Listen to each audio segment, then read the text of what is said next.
Baby Groo. Baby Groo in the house.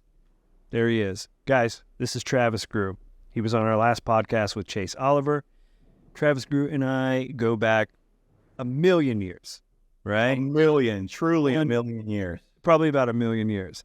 So today, you think so? Maybe a little bit longer than a million. So today we were supposed to have a guest on, and they bounced on us. So I figured this is a great opportunity for you guys to get to know Travis Groo, a.k.a. Baby Groo. Okay? Baby Groo and Baby Todd on a podcast. That's scary. That's some scary stuff right there, man. Scary stuff. It is, right? That is right, dude. So Baby Groo. What all have we done together? I mean, we met and started Autumn in Color.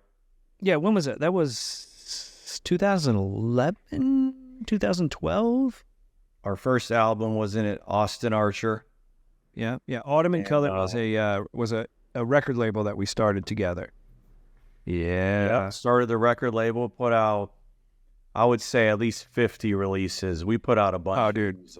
We put out a bunch of music in a short period of time. Like, it was awesome. 2 years, 3 years. Yeah. Something like that. We launched our record label at South by Southwest in Austin, Texas. I don't remember what year it was. 2010? I think it was maybe 11? I think it was 11. 2011? Yeah. South by Southwest. Man, that was a blast. And then we went back the following year. And then I think I went back the third year and handed out merch to folks. We were just giving away T-shirts and stickers and buttons and everything. Do you remember the first time when we went, though? The first time we went, we couldn't get a hotel because we booked it all so late. We couldn't get a hotel close to, what was it, 6th Street, right? Oh, yeah. So we had a hotel so far away, and we couldn't get, and this was like kind of pre-Uber, wasn't it? So there was like, we were trying to get a taxi. Remember we walked? Yeah, we couldn't get a taxi, so we walked, and it was like, oh my gosh, 4 miles, 5 miles? Yeah, we did. We walked. We had backpacks on. We walked down there. We stopped at Whataburger. Yeah. On the way there, of course. We stopped at Whataburger. And I'll tell you what, man, that was a good time. We had a blast. No, we had a lot of fun, man.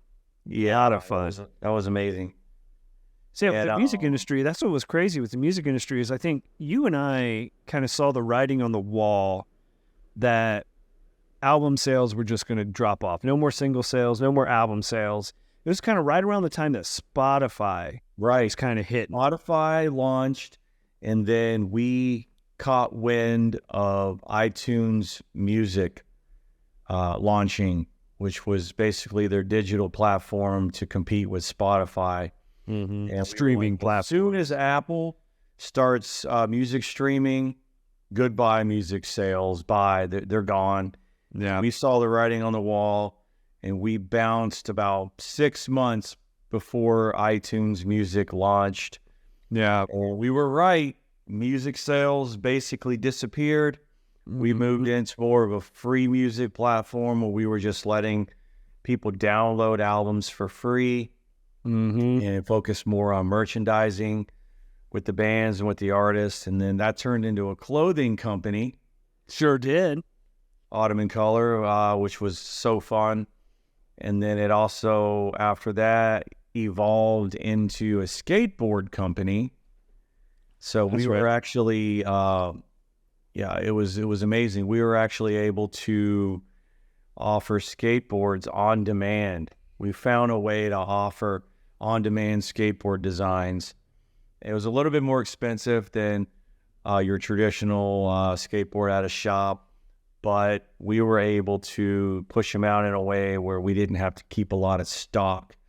So we could do as many designs as we wanted to and push out on-demand skateboards. It was fun. Mm-hmm. No, it was a lot of fun, dude. Yeah. And then I think from there, like after that, I really started to pursue the whole apparel game, like the whole manufacturing game. That's the route I went. And then you went like a political route, which is crazy, you know? So like I've spoken enough on these podcasts where people I think kind of know me, but I want people to get to know you because you're going to be new and you're going to be doing a lot of these interviews with me, and it's going to be a tremendous amount of fun, and I'm super stoked. But let people know about you. Like, so once you kind of left that, you went this political route, and what did that look like? Well, it's kind of I wasn't planning on going that route. You know, I moved away from Atlanta, and moved to Raleigh, as you know, and we were still kind of doing the skateboard and the apparel thing from here, and then it just kind of died out a little bit for a minute, and then I decided that two-party system really wasn't resonating with me. It didn't really match my views and my values, and I saw basically Republicans spending just as much as Democrats. They just spend differently. Tax you the same, but spend differently, which, by the way, it's tax day. So happy, not so happy tax day. Yay. Todd. I know. Yeah, I mean, so, you know, I stumbled into the Libertarian Party. When I made a move, I registered as a Libertarian after doing a little bit of research, and I found Ron Paul, and actually Rand Paul actually helped me find Ron Paul, which was really interesting. Rand is not so much a libertarian, but Ron is. And it just started listening to him, and it made so much sense that we've been basically lied to for so many years and stolen from for so many years. And the things that he was saying were right, and they've actually come true. So I started getting involved with a local affiliate here in Wake County and doing some volunteer events and some charity events. And then they asked me to run for office.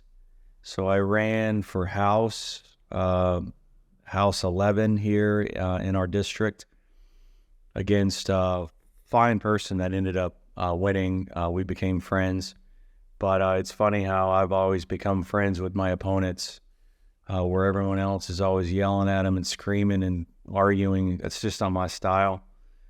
And then they asked me, and then I ran for vice chair of the party, and I won the election. And then after that, I'm actually in my second term as chair of the party. So I've been very involved with the Libertarian Party ever since. And now we're doing this podcast. So now we're doing this podcast. Yeah. And then we had, I guess, one of our first people that we had on in this kind of interview section that you and I are doing was a Libertarian presidential candidate, Chase Oliver.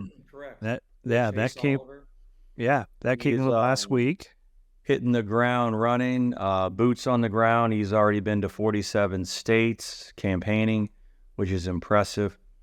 He's going to hit all 50 states by convention, which is next month, May 23rd. He will. Do you think he wins it? Do you think he wins a convention? I really hope so. He's probably the most qualified and probably the most well-spoken and well-spoken for sure. That blew my mind when we had him on. Just the way that he spoke, and it was like, oh my gosh, yeah, you sound like a presidential candidate. Like, it was impressive. Yeah, he's gotten a lot more polished now that he's traveled a lot. I think that's helped him polish up a little bit because he's spoken at many events, many conventions, many debates. It's polished him up a little bit. He wasn't as polished at the beginning, which was something that people were saying. He was not so polished, but I don't believe he could say that anymore. I believe he's very polished. Oh, he's very polished, yeah. Yeah, he's very well-spoken. You know, there's, who knows? I don't know what's going to happen. Conventions can go anywhere. And so as far as the way the Libertarians selects their nominee is it happens at convention only. The delegates select and vote on the president and the vice president. We're the only party that does it. The body selects it. So let's say Chase wins. Chase will not get to select his running mate. The body at convention will select the vice president as well. Wow. How many people on the Libertarian ticket are running for president? There's probably a good seven or eight, maybe 3 or 4 of them are qualified. The other ones, I don't know. They just throw their name in for name recognition, but not all of them are so much qualified. There's 3 or 4 of them that would be far better than what we have now. So, yeah. And I think we talked about this last time that, with the Libertarian Party, that most Americans probably sit in the seat of they don't really care for either party, the Democrats or the Republicans. So they're trying to find a middle ground, but there's this fear to even explore the middle ground or a third party, right? So we talked about it with Chase. That is the goal for the Libertarian Party. Eventually is to make it to the White House, right? But is the current goal just to really shake up the establishment, really make people aware that there is a valid third party choice? Well, yeah, there's messaging campaigns, and I believe right now we're in messaging campaign mode where we are trying to let people know that there is a third option. You'd be surprised how many people don't know this because the media certainly doesn't want to pick it up. They don't want to cover it. And so our job is to make people aware that, hey, you're not stuck in a binary system. The Uniparty has not really done anything for you and has not helped you and actually has made things worse. So a lot of this is education. A lot of this campaigning is messaging, education, and just bringing people into the movement more so than, yeah, of course we want to win, but how realistic is it? It's not very realistic when we're getting 1, 2, 3, 4% of the vote. And even some of these local elections, people are scared to take the jump. And, we say, continue voting for the lesser of two evils. But when you finally make up your mind that you will no longer vote for evil and you will no longer vote for the lesser of two evils, and you will start voting your principles and your values, things change for you in your mind. Oh, for sure. You don't really necessarily care. You cast your vote with integrity. And when people say it's a wasted vote, it's actually an insult to the voters. Anyone who says that insults every single voter that didn't vote for their candidate. So I think people need to stop insulting voters. And if they're such great candidates, then they'd earn the votes, right? Mm-hmm. So it's not a waste when someone's principles are in play. Yeah, that drives me crazy when I hear that. It really does, that, it's a wasted vote. Now, I get it. I get the theory behind it, but I think it's one of those things that's been said for so long that we all truly believe it. And it's far from the truth, man. I'm with you. If you vote principle, you vote with your heart, you vote with the person that aligns best with you, whether they have a chance or don't have a chance, right? I want to be able to lay my head down at night and go, I think I did the best I could. I made the best decision I could for my family, for my country, for your pocketbook. Okay with that. For my pocketbook. I'm okay with that, dude. I am. I cannot find it in my heart in any way to vote for either of the major parties this year. If it ends up with Trump and it ends up with Biden, I can't. There's no way. Yeah. It's not that exciting. It's not exciting, man. And it's just like voting for the same decrepit, system that's broke. We all want change. And we all think that these same 90-year-old men are going to give us change. And they're not. No. For some reason, we think that they are. They're so out of touch with reality. They're so out of touch with everyday man and woman. I don't know. I don't know what else we have to do to wake people up. There's a movie coming out oh my gosh, I can't remember when it's coming out. Have you seen the trailer for it? It's called Civil War. No. So a friend was telling me about it, and when he was telling me about, actually Josh was telling me about it, and when he was telling me about it, he said, you gotta check out this new Civil War trailer. It looks really cool. I'd love to go see it. And in my mind, I'm thinking Civil War like the Civil War that we had. So it's a take on the old Civil War in the 1800s. It's not. It's a modern version where two states secede from the Union, Texas and California, and they create their own, and it's the Civil War between. It's like with the president bombing Americans and, dude. So in my mind, is that what it's going to take for us to go, this is jacked up, this is wrong? Well, I believe everyone has a right to secede. If you aren't happy with your organization or your situation, you as an individual or even as a group of people have a right to secession. But we don't anymore, do we? Because since the last secession, that's just a government. That's just words on paper. You're right. That is just words on paper. And a freedom of association and freedom of secession. You have a right, but unfortunately, they'll take the right away and throw you in jail for implementing your right to secession. So, do you really have a right? No, not really, because they'll imprison. It's a federal crime. Yeah, but it's made up. It's not real. It's fake. It's a fake wall. 100% is. Somebody doesn't like the idea of secession, so they put it in there. But as an individual, as a free human, free traveling human, you have a right to secede from anything you want to. Absolutely. You don't like your job, you can secede from it. That's true. No one has a right to keep you somewhere that you're not happy with. Right.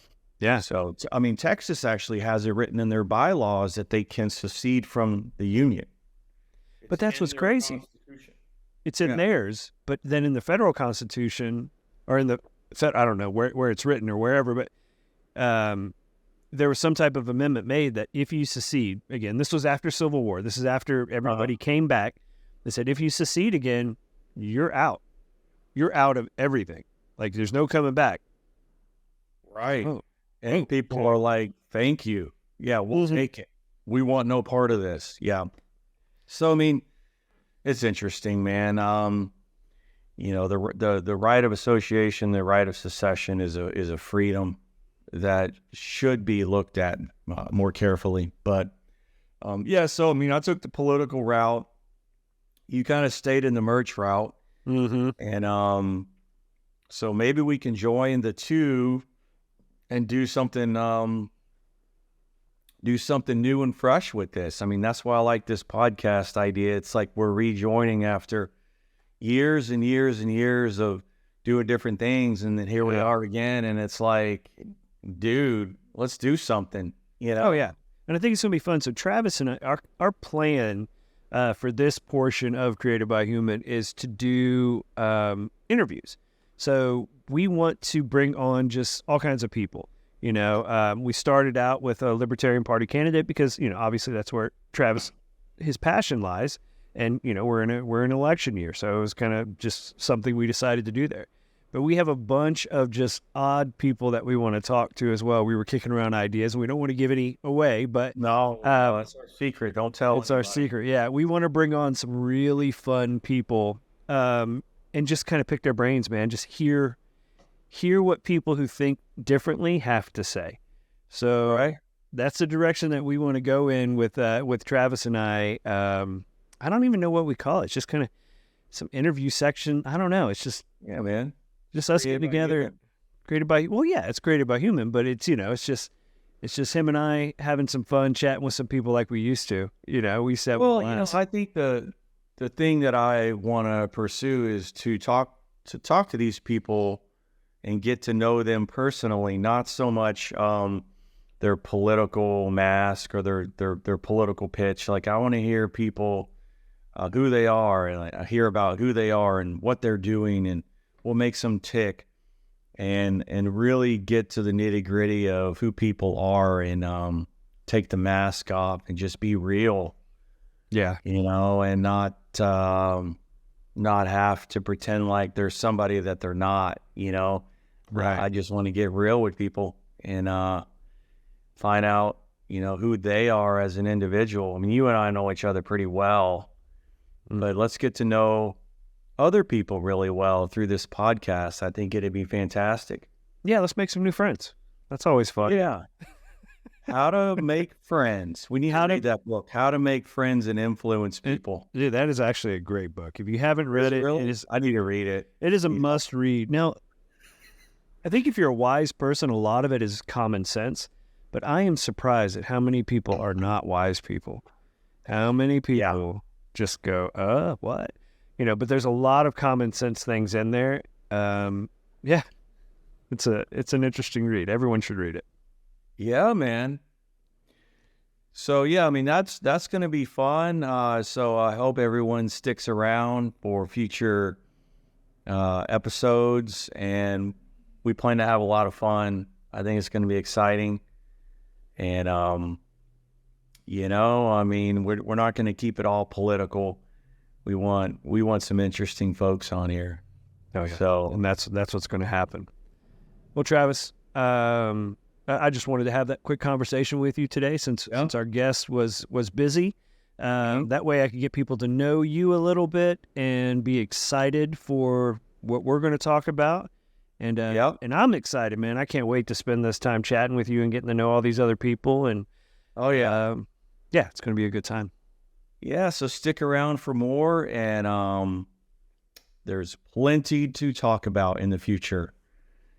And don't forget to pay Uncle Sam your fair share. That's right. Pay Uncle Sam. That just sounds terrible. It's awful. All right, guys, go waste all your money. All right? Yeah, 10-4. All right. Love you. Thanks, Todd. Y'all have a great day, everyone. All right, buddy. All right. Created by human